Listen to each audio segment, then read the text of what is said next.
అట్లా చేసిన ఈ రోజు నన్ను అనే కాడికి వచ్చింది. చెడుకుల బుద్ధి ఇట్లుంటదానే నాకు ఎంతమంది ఎన్ని ఆఫర్ చేసినా నేను తీసుకోలే. ఓకే. ఆఖరికి ఒకడికి పెళ్ళాం అయి ఉండి వాడు కాలు కింద బతకడం కూడా ఇష్టం ఉండదు నాకు. ఎందుకంటే ఇప్పుడు మా అక్కని మా బావకి ఇచ్చి చేసినాం. ఓకే. అన్నం తిన్న ప్రతిసారి నువ్వు బాత్రూమ్ తింటున్నావా అన్నం తింటున్నావా అని అడుగుతుంటా వాడు. మీ బావగారా? ఇట్లాంటి నా కొడుకులు ఉన్న సొసైటీలో పెళ్లి చేసుకుని ఏం సాధించాలనుకునేదాన్ని నేను. ఓకే. అంటే మీరు ఎప్పుడు మాట్లాడలేదా? మా అక్కతోటి మా అక్కకి మిషన్ నేర్పించిన, మిషన్ కొనిచ్చిన, నువ్వు ఇండిపెండెంట్ గా నిలబడాలని చెప్పేదాన్ని. కానీ పిల్లలతో ఏడ కుదురుతుంది లేడీస్ కి? పిల్లలతో వాళ్ళ పని చేసుకోవాలి, ఆ ఎద్దులు కాడ ఊడుసుకోవాలి, ఆ ఎగసాయం చేసుకోవాలి, బతకాలి కదా. అవును. కుదరదు పాపం వాళ్ళకి. మీ బావ నీతో మాట్లాడతాడా? మాట్లాడతాడు కానీ నాకు ఇష్టం ఉండదు. మా అక్కని అన్న తర్వాత మా అక్కను ఒక మాట అన్నా కూడా నాకు బాధ అనిపిస్తుంది కానీ నేను మాట్లాడను.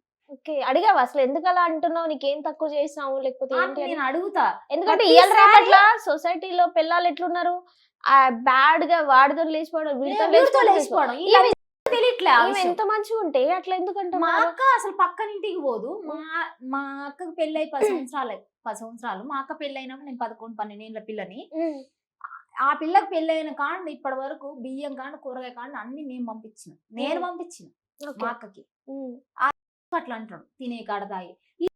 అంతే పక్కనోడు ఎవడన్నా ఒక ఆడపిల్ల కాను, మేడం కూర్చుంటారా, మేడం నుంచుంటారా, మేడం. మరి ఇంట్లో ఆడబిడ్డకి ఏమైతుంది? ఎగ్జాక్ట్లీ.